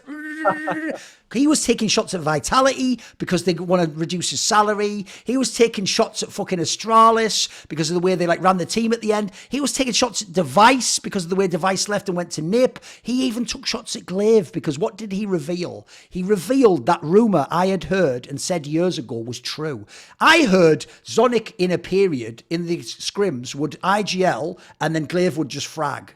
And he was the coach IGLing, and so it allowed Glaive to test his fragging in those spots. Oh no, Zonic went one further. He said since mid-2018, that's when Go to Astralis began, he called 50% of practices, right? That's a little thing about Glaive no one's thought about before, is it? Shall I tell you how many practices Robban calls for? 0. He might input something, but like he's not called. By the way, no coach is doing that as far as I know. That's actually that's why I give props to Zonic. Although I do think he did it as a shot. He sort of did it, sort of go, listen, Glaive, and know your place. I was doing more than people know. He was doing a bit of that, right? But then the other angle is this. This is more subtle. He mentioned, because one thing people don't know about Glaive's rehabilitation is it all came under Zonic. Before that, the reason why they gambled on Glaive is because if you're going to kick Carrigan, it's only Glaive and MSL. At the time, Snappy wasn't a relevant fact. They're the only 2 people you can pick. And if you don't fuck with MSL, and a couple of them thought like, Glaive, it's just because he's been in the wilderness. He made his mistakes, but he's gonna understand now. That was the last chance saloon for Glaive. That was his way to prove himself. But I've heard, even in Astralis, he's a spicy character, mate. I've heard he can have fights with people. You know that thing about where like there's that story where he's gonna like fist fight fucking Cadian over like the trash talk or whatever. Glaive's not he's not the chill guy he sometimes gives off this impression of it. He's really intense. I've heard, and Zonic said it in this interview, that in Astralis, Zonic was the captain and Glaive was the in-game leader. Now, you know the difference between that and a way a fan doesn't, mate? Definitely. So there's another question. You come into this team, right? This is where I've done all the interviews, boys. When I did my interview with Taz, a couple of years ago, he used to play with Diha. And he says Diha wouldn't listen and essentially had him kicked. So Diha's spicy. I know he looks like a lovable grandma. I'm just who I am, mate. Think of what he looks like he has the perm. He's got the spiky hair. It's like... Listen, I can't be anything other than I am Maniac. I am a tiger has its stripes, you know what I mean? So he looks like a fucking lovable cat. I've heard he's a bit spicy there. He doesn't fuck around. Son Pius, are you ready? Earlier in this year, at the beginning of this year, there was a story, you probably heard it behind the scenes, that I think it was kind of ENCE or something where they like bombed. There was a story that people say that Son Pius had a diva moment. And that he came to his teammates and he goes like, I feel like fucking Device in this team. When Device was like carrying Astralis and they were all trash. And apparently he had like a diva moment like that. Now, I will say, fair play, Son Pius. When they got the team together, you fucking carried, mate. Like, I'm not hating on you like some of the people who told me that story were. Then I keep going through the lineup. Nerds is incredibly young. He only joined earlier this year. He's barely played that tier 1. By the way, he hasn't done a run at a major. What are we talking about here? So if you're Glaive, you're not just walking into these are pieces and you're not playing FIFA. You're also interacting with human beings, getting buy-in from them, finding out how do they want to play. Do they know how they want to play? Man alive. This becomes like more and more complex. It's not just a fucking Rubik's Cube. If people don't know, I found out something very sad recently. Do you know that it's actually very easy to do a Rubik's Cube, Maniac? Did you know this? I do not know. Oh, I'm going to blow everyone's mind now. It's really sad. You know what's incredibly impressive when you don't know how to do it? You see them, you're like, oh, he's a wizard. Apparently, there's a literal system where you go sort of like, you just go like down, right, down, right, down, right. You do like two more. When you do this motion, that's why they just do that. Eventually, it just solves the cube. Apparently, it's just like a motion thing. It's not even that your brain, I know, I've ruined the whole thing because it was like an insane magic trick, wasn't it? When you saw people do it in 3 seconds, you're like, oh my God, he must be like some sort of alien. Apparently, you just get really fast at doing this thing, right? It eventually solves the cube. And apparently, it's luck because it depends where the places are at the beginning as to how fast it goes to the... I know. Find a new metaphor. Listen, now. I've ruined Christmas, which is definitely real for everyone. You know, for whatever might listen. I meant for Falcons because they didn't get the gifts that they wanted. But anyway, whatever. So the point I'm making is like, I think this is a way trickier. This actually low key. Whereas we're talking it up, this sounds like one of the hardest projects in CS. Yeah, I agree. Because if you didn't have the good players, you wouldn't even have the pressure. So this is like almost like it's like he's min-maxed having a chance to win with the most possible things that can go wrong. I know. This is crazy. That's how I see it too. Yeah, this is crazy. That's how I see it. And I would have a completely different point of view if this was Kerrigan who decided to step down from FaZe joining ENCE, because everyone would be like, holy shit, Kerrigan, yes, we're going to do this together. It's going to be amazing. This is different because you have a player that is still just trying to prove to himself and to everybody that he's got a second breath, a second sort of chance at the game. So holy hell. Yeah, I think we're going to talk about ENCE quite a whole lot in the future. But yeah, that was ENCE. And I just quickly wanted to touch on MOUZ. Like, let's do it. I think it might be harder than it seems for MOUZ to deal with the departure of Frozen. I think it might be because, first of all, Brolan is a stand-in. Brolan is a stand-in. I cannot imagine a world in which Brolan is going to actually stand in MOUZ for one simple reason. I have never seen Brolan enjoy himself play Counter-Strike. From a visual standpoint, from a non-verbal standpoint, I have never really seen Brolan enjoy himself past the Fnatic points when it was in Swedish and they had that Swedish roster at the time. I've always thought he looked quite miserable in an IP and in the jersey. To my greatest dismay, because I actually valued him as a player very highly for a very long time. But I don't know, for some reason, things went wrong. Either he didn't step up and follow whatever priorities he had, or he just kind of let himself fall into this pit or something. But it's been quite a while since I've seen Brolan actually enjoy himself. MOUZ is a team that has a vibe to it. They're a group of young people that enjoy each other's company, that enjoy playing Counter-Strike together and have this cool thing. Is it going to be the bad apple? Like you drop a player in there that's just kind of, all right, let's play Counter-Strike, I guess. I don't really know. Frozen is not like that. Frozen is like a sort of a mini bundle of joy, like super motivated, hyped and all.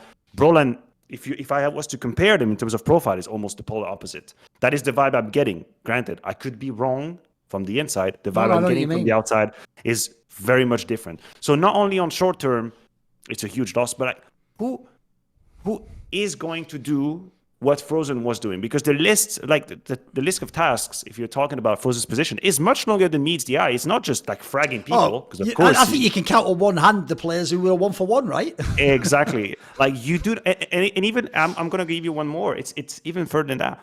Because Frozen is such a unique character in terms of how young he is, but how much experience he had. If you were to argue that, but that's okay, we just have to bring someone in that's got experience, like Frozen was doing that for us. He was the experienced guy for us. It's got to have to be someone that is able to connect with this young base of players well that he's got to play with. Like it's not going to be just easy to bring in someone who's like 28 and then just mesh with everybody because he's got experience. No, Frozen was very specific in that he was young but experienced. He was a veteran, but of course he would definitely mesh with them. You could see it from like an outside perspective. They were having a good time together and all. So this is already quite hard to find. And just the quality of the player. Like if we talking about the winter of esports and orgs being careful about the money they spend, MOUZ has definitely never been a player that can just splash out cash and just bring whoever they want. No, they've always been very clever, try and target new up-and-coming talents. I believe they might be able to find new and up-and-coming talents again, but I don't think there's a Frozen out there. I don't think there is a Frozen currently. I've got some good angles for you on this one. First of all, on the Brolan one, right? You can't all keep telling me the same narrative. He didn't want to talk in English. Well, why is he in this team then, guys? I don't. Guys, it doesn't make sense, does it? So I think, look, like everyone, grow the fuck up. The French also said they didn't want to speak in English. The Danish didn't want to speak in English. Everyone didn't want to speak in English except people who only spoke English / were American. And the joke is, if an American could change and speak Swedish, he'd do it tomorrow and go fucking join NIP, wouldn't he? Like everyone knows that. But You have to just exist in the world we live in. At the moment, there are no Swedish teams. Sorry, I don't give a fuck, JW. Listen, it's cool that you're doing it, mate, but I don't give a fuck about that tournament, mate. Who gives a fuck? If anything, that tournament was just a humiliation ritual for the NIP players. Like, yes, it really is that bad. Welcome to hell. You signed a NIP contract. So the problem I have is this. If you look at the NIP lineup he had, bro, look, he had config and maybe like S-Attack. At the end of the day, like, a Dane is closer to a fucking Swede than a Slovakian is to a Swede, than a fucking Hungarian is to a Swede. You know what I mean? At least they have the fucking law of Jonty. They have all that shit. They have all the shared history. The joke is, if you go back far enough, it was all Sweden. Look, sore topic, I know. Don't look into the Middle Ages. Don't look into that period of time. Basically, that's why they all hate Sweden low-key. So anyway, my point is, he struggled in that team, as you're saying. He looked miserable in that team. He didn't vibe with that team. Maybe he was reserved and didn't call his shot, I don't know, in that team. How's he going to do it in this team? Because here's the thing people aren't looking at. They're just looking at skills. Brolan at his peak is a comparable skilled player to a Frozen. The problem is, as you say, Frozen did it in all these lineups. He did it with like the beginning of MOUZ with MBK. He did it with now each person coming in. It doesn't matter what they do. Frozen just plays. I don't know that about Brolan. Like, he's playing with it. Like, dude, one guy, even though he seems like the nicest guy, one guy's a fucking Russian. Spoiler, Russians, there's a reason why, like, we heard these stories that they're just like screaming at each other if you translate what they're saying, telling each other they fucked up in the round, like as the round's going on. Like, there's some wild stories back in the day. I've seen C's turn to Flamey and go, you know, I'm going to do the Polish one, like, suka bliat, like that. And Flamey was still playing the round. But C's felt like he didn't hit him and sort of fucked his game up. And I was turning to like Richard or someone who's going like, bro, he's still playing. Like, if I was Flamey there, I'd be losing my mind. But here's the thing. They were used to that. That was the environment they lived in. That was what they did. That's not a world Brolan walks into. So I am not saying Xerxen does that, by the way. But what I'm pointing out is he's dealing with an even more extreme version of, does he have the culture clash issue? Because if he does, you almost couldn't get more ridiculous than this one, mate. And these are all from like Central Europe / fucking like the countries that like, they have a little bit of that harshness in them. They have that thing of like, hey, you fucked up, mate. And so I look at the team. To me, I look at this lineup and there are two players who can do it all in this team. I won't blame either of them, but you can both increase your stock like a motherfucker. One, the X factor, he's named appropriate, is Exertion. This guy does some fur-type performances. Hey, he can fucking make him still win the game, mate. He can pop off for a map. He's a skilled player. And obviously the one, a la Huxley, is Shuhei. Mate, you want to increase that stock 20%. You want to start to get close to that territory we were talking about before of like, you actually are like a great in-game leader. Tell you what, mate, you start cooking without your best player and fucking Brolan that everyone's written off. Mate, you're going to go, and we're going to give you the credit, deservedly so. I mean, I saw what you did with fucking Gamer Legion. We're seeing now, the Imma guy's good, but hey, he wasn't what we thought he was. None of those players are. So I think there's a lot to be gained. It's not just, the joke is, I just don't think it's as much for Brolan. I think he just has to go in and just play some CS. Let's see. I don't actually believe long term he's the answer. Like, I think they're just going to placehold him personally. And I don't really think that matters. What actually matters is that for the sake of the MOUZ project, it matters that every other remaining players realize that there is a lot at stake and they can still accomplish greatness without Frozen. Yes. The only danger is to dissolve because you feel like, oh shit, now we've lost a superstar. Well, that's kind of it, guys. It was nice playing together, but let's see if I can get signed somewhere else. That would be the craziest mistake. Like, there is a whole lot that can be still achieved, and they're still at the very beginning of a long path. Shuhei is obviously the number one name on that list because even prior to his MOUZ days, some people were already ready to give him the keys to pretty much G2, almost G2, of course. But if you Shuhei and you encounter just a reasonable amount of success with that roster, you're going to guarantee your access to a better team at some point. Like, there's just such a rare commodity to have like good IGLs who also, I would say, there are IGLs who are placeholder in a sense of, I'm watching a team play, I have no idea what they're doing. Shuhei is not like that. I can see the logic behind his calls, and I can see the attitude behind the calls as they're happening. I can see, okay, now he feels like the opponent is weak, he's gonna attack. I can feel now, okay, now he's slowing down the game because he knows his players are a little bit stressed. Not every leader has that. Like, it's very Carrigan-esque. You can almost infer like what's the psychological state of a team as the team is playing because it actually reflects on them. And some of the teams you don't even know who the leader is because they're kind of just like map control over there and that's it. It's not the case. Shuhei already has sort of an identity. So if this goes well, like, sky will be the limit for him. But it is going to be I hope that they all have the resilience to absorb the tough times that are ahead, figuring out who is going to join instead of Frozen, and dip of performance that is almost inevitably going to happen. I'm not going to say they're going to stay down, because I think that it was never just a Frozen one-man show. There were other arguments to the lineup, but they're going to have to be able to stomach the dip, because I think there is going to be a dip. It's unavoidable, and we'll get to see a little bit how they deal with it. There's one last angle. Everyone's been doing this battle in the post-online era where, and I understand why the young people would find this appealing, where we're supposed to value youthful skill over veteran experience. Like, the best example is MOUZ. We're supposed to say, of course, I'd rather have JDC, an up-and-coming player who helped build the roster in the academy squad, over NBK. NBK is washed, bro. Well, I'll always just tell you, NBK has forgotten more than JDC might ever know about Counter-Strike. Like, I actually have seen NBK and heard him on the comms at Flashpoint, when he was supposed to already be washed in OG, work miracles as not even the caller. Do CT setups, do crossfires, tell people what's going to come, what pace we have to change up, and then the IGL would call off of that, right? So when I've seen stuff like that, the real problem here is, if you believe that vets are totally shit, you should be the biggest fan ever of this MOUZ lineup. They have 0 veterans anywhere in the lineup. The joke is Broland's the veteran. And he looks like he's starring in Home Alone 3, Broland's not home in NIP. That's pretty fucking good, actually, even rhymed. Fucking hell. Why am I like this? I'm just, I'm born this way. I don't know. Maybe I made myself. And the other angle that people won't think about, dude, even their coach isn't a veteran. Their coach was like a tier 2.7 Danish player who hasn't even done much as a coach. He was the coach of the academy squad. So I'll tell you what, if this team can find success with any kind of a lineup like this, I will have to say, hey, you're either the exception that proves the rule, or maybe you're showing something new about Counter-Strike. But I personally, I'm from the old guard, mate. I don't believe it. I believe that you have to have some veterans. You have got to have some people that have been there so they can settle you. They can actually tell you things like play differently, like, oh, you're doing badly in the final on map 1. Here's what you do on game 2 to get back in. Things like that. Right, that's what we call the veteran smarts. It's like craftiness, isn't it? It's not necessarily even just knowing the game. I'm sure Shuhei would do a mega demo breakdown, but would he know what you do when you're playing against like ZywOo and he's going off in the 3rd map and your team's flagging on T-set? Does he know how you do that? I don't know if he does. He's never been in that scenario necessarily.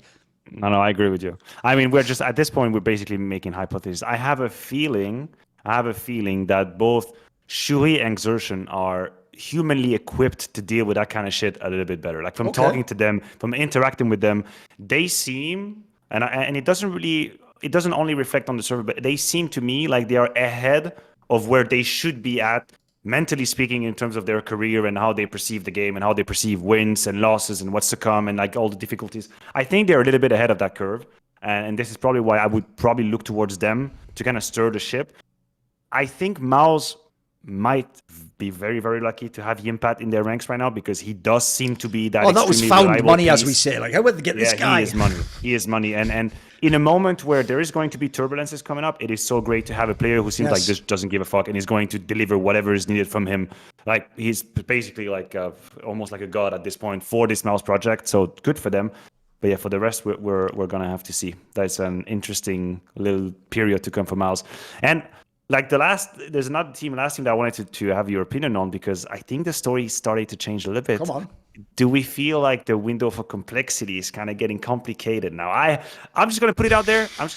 I think the days of Holzerk might be in discussions. They might be numbered at this point. I am starting to worry on multiple accounts. This is where, Maniac, in many ways, you will always represent a reasonable approach, and I will always proudly represent a very unreasonable approach. Because here's the thing.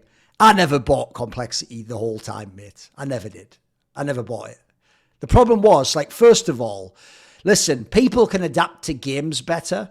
You don't get mechanically better. JT didn't figure out how to aim better in the game. Maybe what happens is he just had good sense of how the game flow works and found different timings, and now he has players like Elise he can play off. I don't believe that was ever real. Holzerk, I'm sorry, I know he did get screwed by never getting the lands with Dignitas when he was with the NIP guys, but I always said this.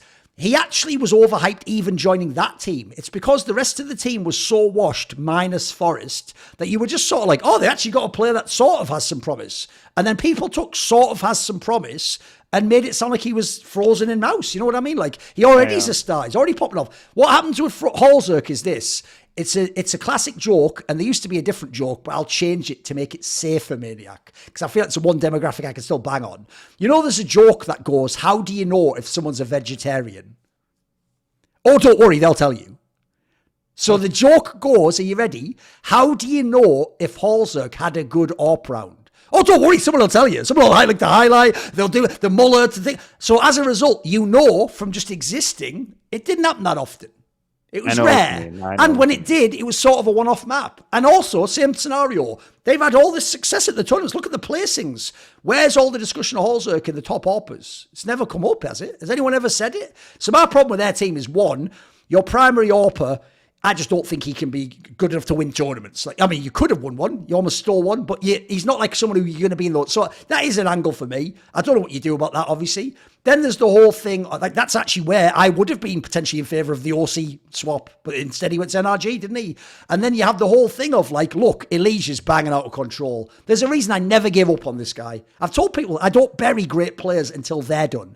Now, idiots will go, yeah, but you want like Rain to be... No, I want him removed from FaZe. He can then go to MOUZ and have an awesome time. You see what I mean? That's what I'm doing. I personally think, this is where I am going too far, I think Guardian could probably still... Whatever. Listen. But low key, if you put me in... If you actually did interrogate me, I would probably say I could. In my heart of hearts. Maniac, in my heart of hearts stuff. You give me the right Slovakian player and get... Look, I might need to actually have Carrigan and fucking, like NiKo and Simple. That's the but team you need. Listen, I can get him back there. We can still make it. I'm telling you, Kenny, if you unretire, you go right back to the top of that list, mate. We can get you back there. It's okay. Just let me do a boot camp. Let me be your psychological coach. I'll get you back to where you need to be. I'll be like David Goggins. So basically, I actually do low-key think that like some of these players can be... But the problem is when I look at Cole, right, I've got... Elige is a true star player. Grim's a pretty good player. And tell you what, I love him as a second option more than a first option. After that, I could take or leave a lot of these players, mate. I don't hate on them, but... I was ready to discredit Floppy very quickly after Sydney. I was ready. My finger was on the trigger. It was right there because I was ready to say, Sydney was just a fluke. Like, this isn't the Floppy that we're about to see. I have to say, it's starting to be consistent that he has that fucking penetrating power on the T side that not a whole lot of players have in complexity. I mean, Elige is always going to be a playmaker. Elige creates space, and Elige knows how to handle space. I feel like Floppy right now is the guy you want to just fucking send in with a flash, and he's going to have these opening kills. And I think he kept on delivering that in Copenhagen. So I have him in the crosshair. He hasn't stepped outside the line quite yet. I think he's been continuously overperforming compared to what I was expecting from him. So I'm ready to give Floppy that credit. Elige, no discussion.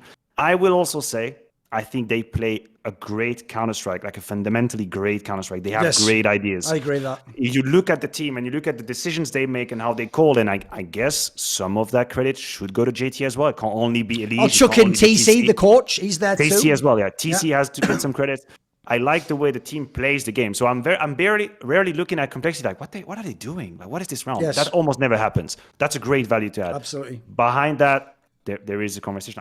I find myself thinking, oh shit, like what Oprah could go there and make the next step? Because you look at the fall finals, they're not that far. It's a top 4 losing 3 mappers to FaZe Clan.